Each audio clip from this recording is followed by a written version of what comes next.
The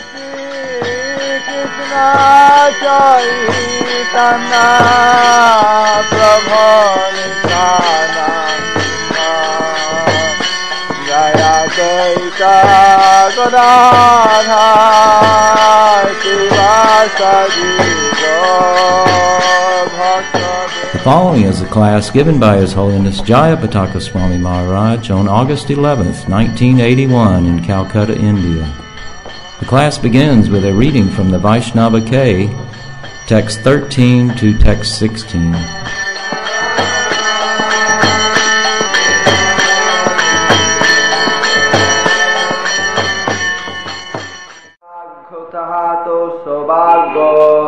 তাহাই জড়েতে হরির বৈভব কীর্তনে যাহার প্রতিষ্ঠা সম্ভার তাহার সম্পত্তি কেবল করিত. So here two kinds of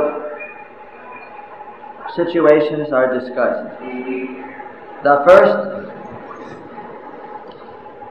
is a devotee in the material world who is engaging the material energy in the service of Krishna. Because Krishna is the all-perfect transcendental Lord of all energies, both material and spiritual, and because He is completely perfect and transcendentally situated, when the material energy is engaged in His direct service, by a devotee, that energy becomes spiritualized.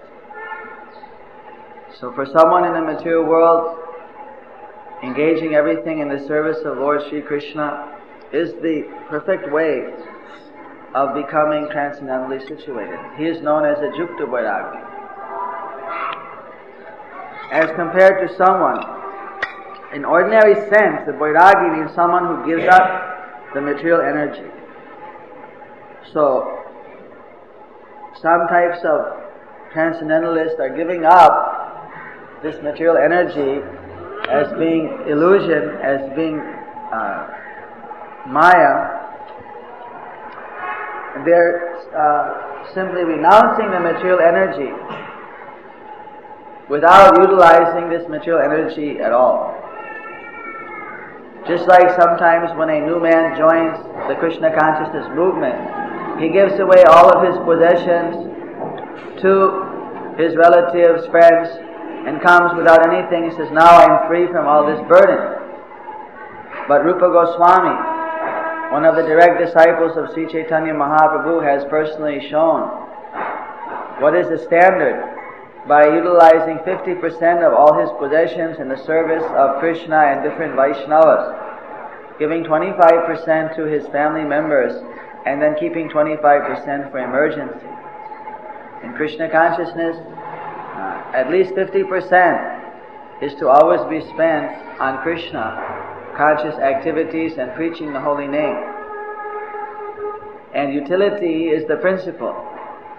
So something may be kept by a householder for emergency's sake, and this is also not considered to be a material attachment when such possessions are used actually in the service of Krishna or for practical purposes in devotional service. So that is a Jukta Vairagya. So even though it appears that, well, such a person is having so many material possessions because he's utilizing all the material possessions in Krishna's service, therefore actually he's a Vairagya. Even though he's there with the material energy, he's not using the material energy for his own sense gratification. So where is the question of contamination or of material energies? It is already spiritualized. When something is used to increase the service of Krishna, how can it be considered to be Maya or an impediment? Only when something is used for sense gratification, for purposes which are obstructive to devotional service, then such an activity is considered to be illusory or an obstacle in devotional service. So one who uses this energy of Krishna's, even though it may be material energy, but he uses it in the service of Krishna, he is already considered to be a liberator. But he's chanting kirtan to get some personal name or fame. He's doing some type of preaching to establish himself in a material enhanced position. Just like there are so many professional kirtan groups, where sometimes people, they have a desire to make their own name and fame, and they go off and they do some propaganda, which appears to be Harinam preaching. But actually it is all personally motivated. So here Bhaktisiddhanta Saraswati Thakur, he says that such a kirtan, which is based upon the motivation of improving one's own material position in terms of followers, wealth, or sense gratification, that apparent spiritual opulence or possession is nothing but simply cheating. Simply koitava, or cheating. The very first verses of the Srimad Bhagavatam mention that this Bhagavad Dharma, or process of Krishna consciousness, is not a koitava dharma. It is not a cheating religious process. This is a pure process which requires that one give his mind, words, and deeds in the service of the Supreme Personality of Godhead Krishna. So here someone is giving apparently their body, apparently their words, but actually their intention, their mentality is to enjoy, not to actually give service.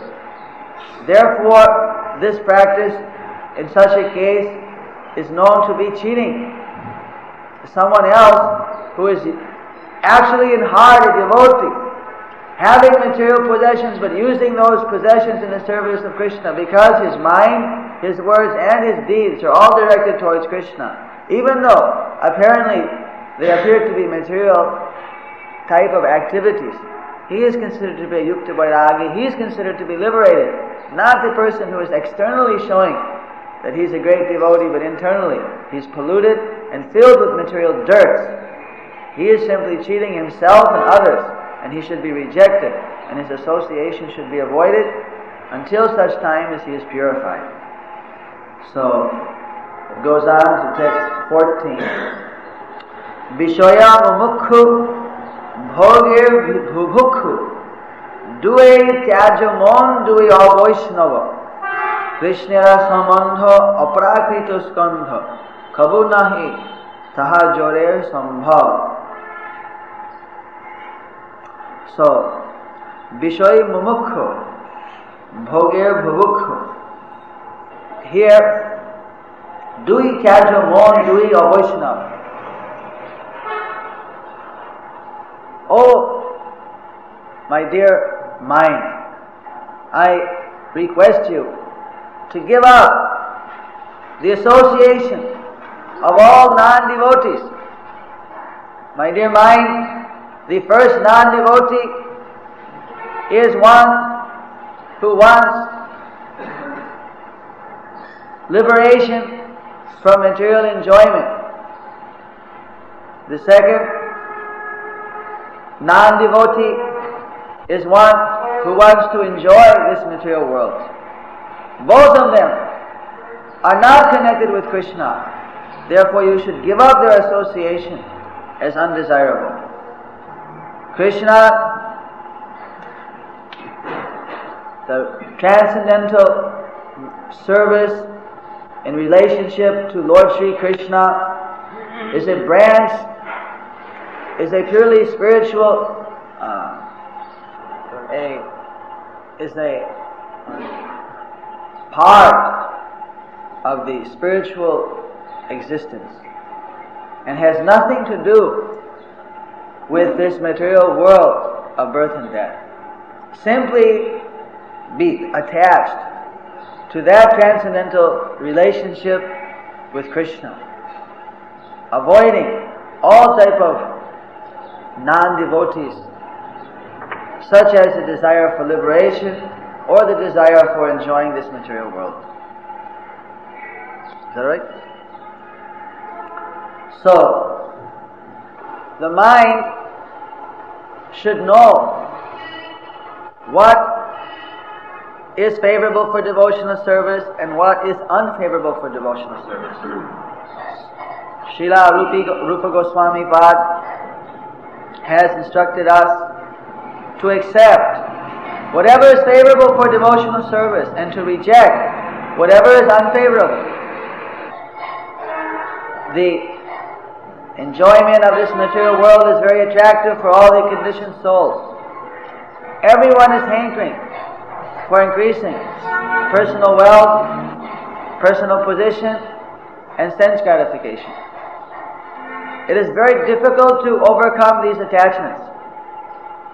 Sometimes a person becomes frustrated trying to enjoy these material desires, and he desires to become liberated from birth and death, to merge into the existence of the Lord.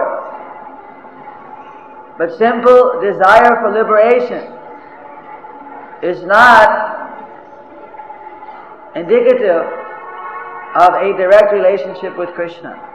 Simply to desire to be liberated from material pain and pleasure is simply a negation of this material world, and also is an impediment for one who wants to advance to the highest perfection of life.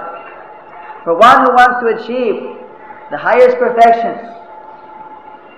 of pure Krishna consciousness, personal service to the Supreme Personality of Godhead Krishna in the spiritual sky, the simple desire for ending the prison life of repeated birth and death in this material world is rather an impediment, because it is distracting us from the higher goal. Even one gets out of prison, again, due to misplaced activity, he may be put back into the prison house. But if one is already trained to act in a normal way in society, then the chances of going back in the prison house are practically nil. When one is already trained to act in transcendental consciousness, as an associate of the Lord, as a servitor of Lord Shri Krishna, then there is no danger that such a person will ever fall back in the material world. Krishna assures, Navnuvanti Mahatmana Samsiddhing Paramam Gata. One who is situated in his devotional service, surrendered at his lotus feet, never has to fear falling down again from that spiritual position back into this material world of birth and death. So, the request is given to the mind to recognize the two enemies of devotional service: desire for liberation and desire for material enjoyment. Both should be given up. Both should be avoided, and one should rather take association with the pure devotees. So, in relation to the mind, this is the way we should think. We should give up thoughts or desires for liberation and sense gratification. And we should be thinking how to engage our senses in relation to Krishna. Knowing that such devotional service, even though it's employing this mind and this body, which are apparent material products, is actually transcendental, because it is in connection with Krishna. It is in relation with Krishna. While the apparent giving up of material activities and going in some secluded place or performing some type of secluded yoga practice is actually had nothing to do with spiritual activity. It is an opposite of material activity. And it is simply leading one on a very difficult path to an incomplete form of liberation. To actually achieve complete liberation is very easy for a devotee. Simply by engaging his mind and senses in Krishna's service, in this Sankirtan movement, congregational chanting of the holy names of the Lord, immediately one is elevated to the transcendental platform. So one should not have any doubt that these activities of Krishna consciousness, chanting, hearing, remembering, serving, have anything to do with this material world. They have nothing to do, not even a touch with this material world. One is completely under the shelter of the transcendental potency when one is performing these spiritual activities. His Divine Grace, Srila A.C. Bhaktivedanta Swami Prabhupada, has taken up the essence of these instructions of Srila Bhaktisiddhanta Saraswati Thakur. Therefore, all over the world, he has engaged the energy, apparent material energy, in form of automobiles, jets, PA equipment, printing presses, and so many other computers for our diorama exhibitions. Everything conceivable has been utilized in the service of Krishna, using the same basic principle that when something is utilized in direct service of the Lord for helping the people to become back to their original constitutional position as in pure God consciousness, that such utilization of energy is not contaminated with even an aroma of material pollution, but it is completely transcendental. So those who may criticize or may not understand why a sadhu or someone in the renounced order of life should utilize material things does not know the secret of the spiritual science. Real spiritual activity is not to give up material things. That is false renunciation. Real renunciation, real Krishna consciousness, real God consciousness is to utilize all types of material things for expanding the Sankirtan, or glorification of the Lord. And this has been perfectly exhibited in the life and activities of His Divine Grace Srila A.C. Bhaktivedanta Swami Prabhupada, the founder Acharya of the International Society for Krishna Consciousness. And those who criticize, who do not understand, are doing so only out of ignorance of the actual science of pure devotional service, or bhakti yoga. Verse 15. Mayavadi jan Krishna Tora mon Mukto Vimane se Ninde Vaishnava Vaishnavera das Tava Bhakti as Kanova Dakshi Nirjana Havo. So Mayavadi jan Krishna Tora mon. The Mayavadis, those persons who are attached to liberation from material birth and death, who are impersonalists, their mentality is completely separate from Krishna's. They have no direct relationship with Krishna. And because of their false pride, thinking themselves to be liberated, when actually they have missed the real point of what is real liberation. These very proud Mayavadis criticize the devotees, criticize the pure Vaishnavas in their ignorance. The servant of the Vaishnavas, of the pure devotees of the Lord, are always desiring pure devotion or bhakti. So why would they ever call one? So why will I call others to such a solitary worship of Lord Sri Krishna? So the impersonalist, it is a very obvious illusion to the Vaishnavas. Because anyone who considers what is this material world with its birth and death, old age and disease, what is the nature of this material body and mind, how this material body and mind are simply temporary coverings for the eternal spirit soul, and how one suffering in this material world due to misidentification, thinking himself to be the body and mind, when he comes to that understanding, will naturally want to be freed from the bondage to that attachment to body and mind. It is a natural conclusion to anyone who is a thoughtful person. This is the proof that without the shelter of a bona fide spiritual master, it is not possible, however, to achieve complete realization. The limit one can achieve through mental speculation is to come to the conclusion that this material world is a place of suffering and we should immediately get out of its illusory bondage. But what is the real spiritual truth? What is the real spiritual existence that we are hankering for, that is waiting to be achieved? That, how can we achieve it? By our mental speculation.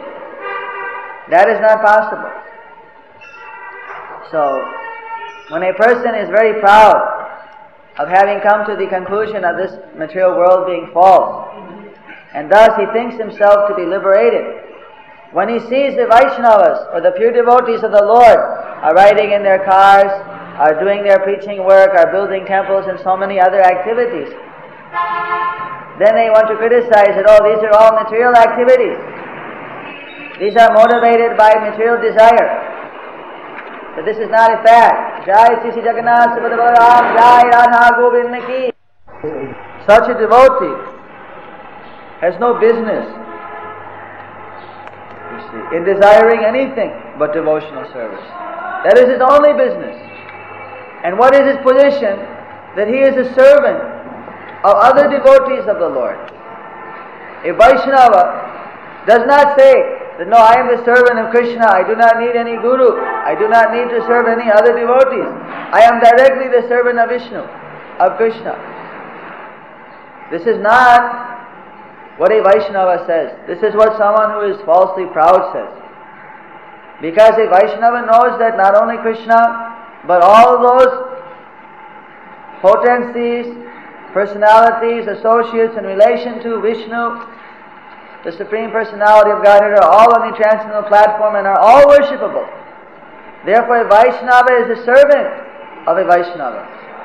Vaishnav Seva Charyacha Vaishnav Seva Nistar Payeche Keva. One who has given up the service of the devotees of the Lord. When has such a person ever achieved deliverance? This is what Narottam Das Thakur has, a great acharya in the line of Chaitanya Mahaprabhu, has instructed. In other words, the mentality of a pure devotee of the Lord who is practicing bhakti yoga is to be always engaged in the service of other devotees. Therefore, the question of being envious of other devotees never enters. The question of desiring the position possessed by another devotee never enters.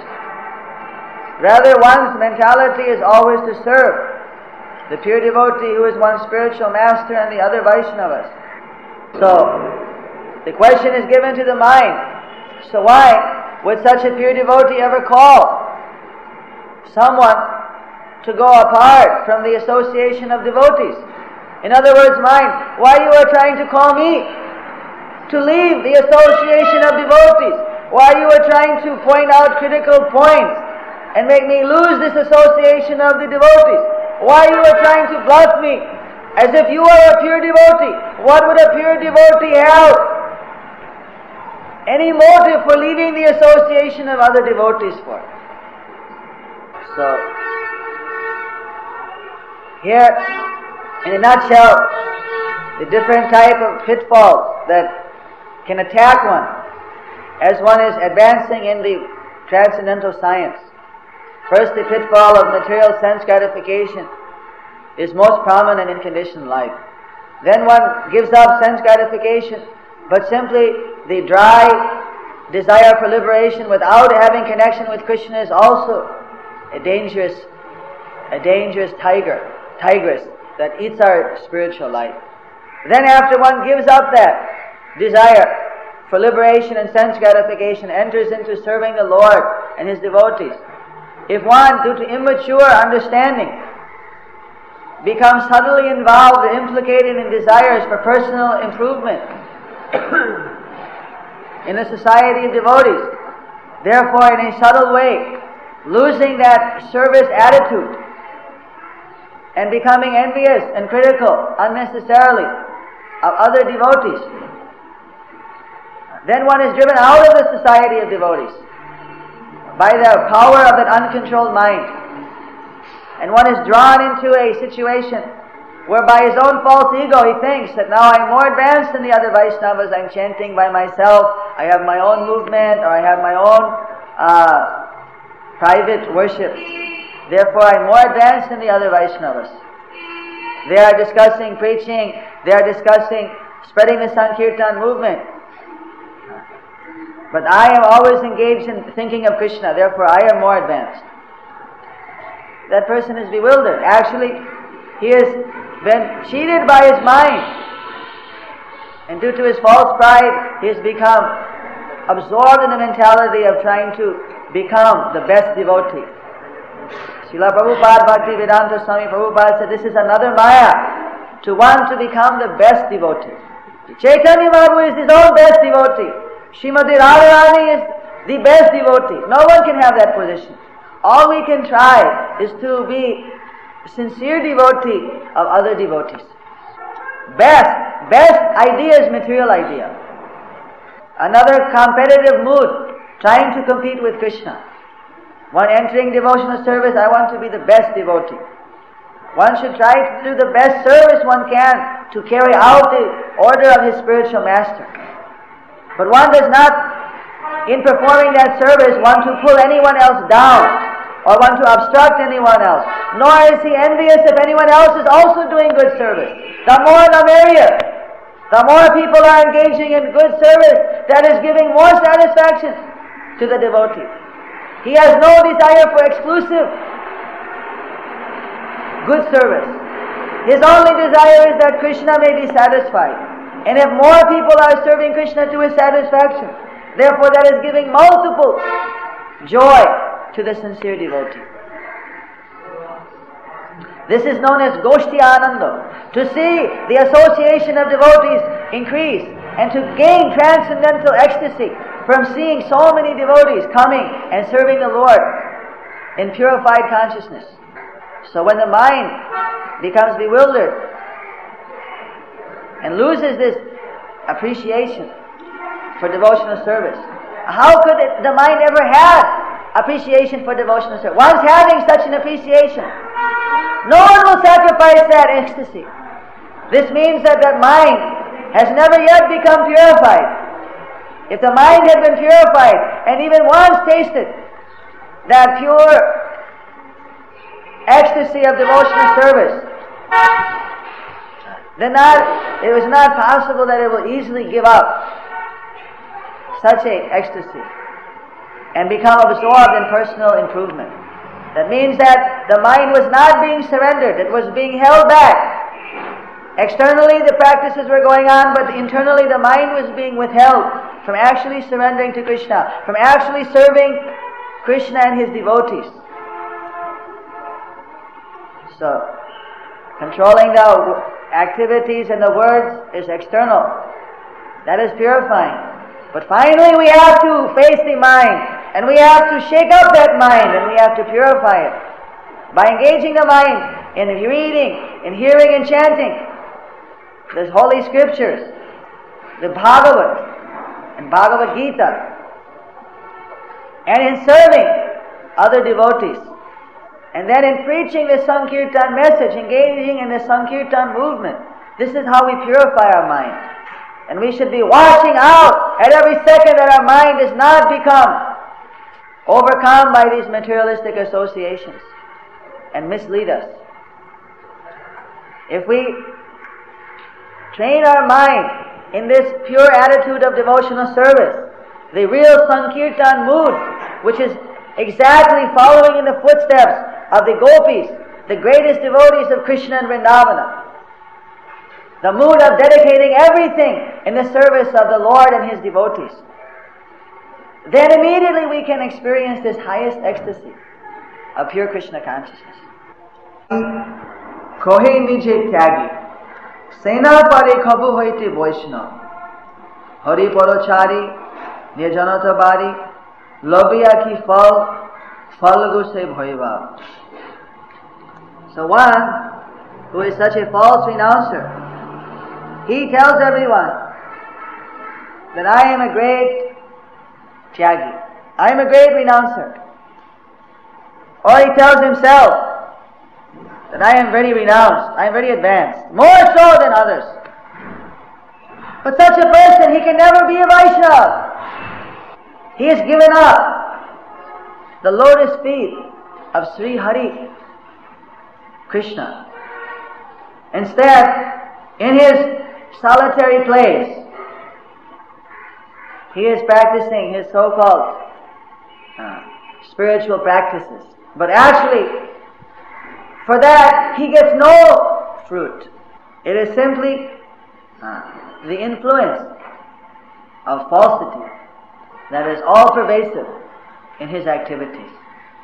Thus, his activities are completely dissatisfying to the self. So, Bhakti Siddhanta, that was the translation of verse 16. The Falgu Vairagi, or false renouncer, he has a satisfaction, actually. That satisfaction is his own mental satisfaction, that he is very renounced. He considers himself to be very renounced. That's his satisfaction. In other words, his own pride is his satisfaction. And look at me. I'm able to chant so many rounds, or I'm able to do this particular thing, or I'm able to point out the defect in others. Therefore, I'm better than others. I'm very renounced. I'm very advanced. And by thinking in that way, that's his own. That's his pleasure. But that's false pleasure. What does that have to do with Krishna consciousness? What does that have to do with serving Krishna and doing what Krishna wants? Satisfying Krishna's transcendental senses.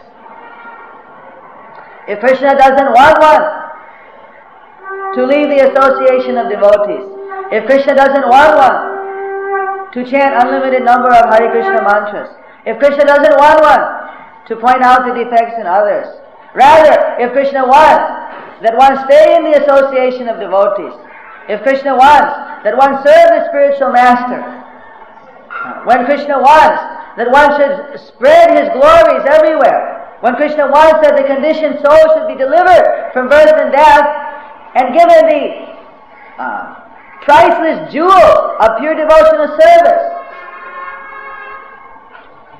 then why would one want to do anything other than what Krishna wants, except for material reasons? And how can anyone get any fruit other than material fruits? By giving up Krishna's, by neglecting the desire of Krishna. So a transcendentalist who wants to achieve pure love for Krishna in this life does not become misled by such hypocritical deceit coming in the form of mental poisons. Doesn't become misled by them, but he guards himself always. In His Divine Grace, Srila A.C. Bhaktivedanta Swami Prabhupada's Krishna book, he has described how Mother Devaki, the mother of Krishna, was feeling fearful that Krishna might be killed by Kamsa. Being overcome by the Yoga Maya, or internal potency of Krishna, Devaki, the mother of Krishna, forgot that Krishna was the Supreme Personality of Godhead and considered him to be dependent on her as her ordinary son. Therefore she became overwhelmed with fear and prayed to Krishna to take the form as an ordinary baby, because she thought, well, if Kamsa sees him with the four arms holding the wheel, discus, Sudarshan chakra, the lotus flower, the club, and the conch shell symbols of Vishnu, immediately Kamsa will come and attack him and try to kill him. Of course, how can a demon like Kamsa kill Krishna, who is unconquerable? But due to being overwhelmed by motherly affection, Devaki could make this mistake. So, this fear of the devotee, fear against the demon, like Kamsa, is described by Srila Prabhupada as actually a transcendental opulence. That a devotee should be afraid of the material energy, should be afraid of material illusion. This is the protection which keeps the devotee fixed in transcendental consciousness. When someone becomes proud, that is the first symptom of fall down.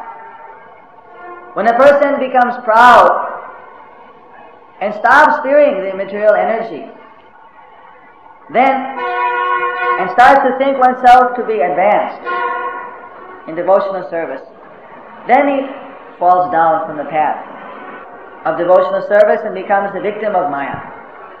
So this fear is our protection. The materialist fear is different type. The fear of a devotee is actually the fear of this material nature. Helps one to always be clinging to the lotus feet of the Lord. Thus the devotee is always secure, even in that apparent fear. Because the shelter of Krishna is never withheld from his pure devotees. But the materialist, like Kamsa, he was also afraid. He was afraid that at any moment Krishna would come and kill him. Because he was such an envious snake. He was such a terrible demon that he was simply causing destruction and pain to other living entities. Therefore, at any moment he knew his just reward was to be killed, and he was afraid that Krishna would be the agent of his death. Actually, in the Bhagavad Gita, Krishna describes that for the non-devotees, he appears as death. No one has ever escaped death. No scientist, no philosopher, no great king, politician, social worker. No one has ever escaped death in this material world. Everyone dies. No matter how powerful a demon, they die. So therefore, death appears before them as their God realization, absolute realization, because they cannot avoid death. So the materialist is always afraid of death. But the devotee, he's not afraid of death, because death is Krishna. To end this material body means to achieve our spiritual body and our eternal service to Krishna. Where is the question of fear of death? For a devotee, death is like a great friend. Rather, the devotee fears the material nature and all of its subtle illusions which try to make us forget Krishna. So, this dry renunciation, especially the renunciation of the association and service of the pure devotees, is a great danger. Someone who falls under that illusion, he can never be a devotee. So, one should be very careful not to give up the association of the Lord's devotees, not to give up the service which is approved of by Krishna, the Supreme Personality of Godhead. Otherwise, such type of false renunciation should be considered as simply based in illusion, having its result in illusion, and being all pervaded with illusion and falsehood, and nothing else.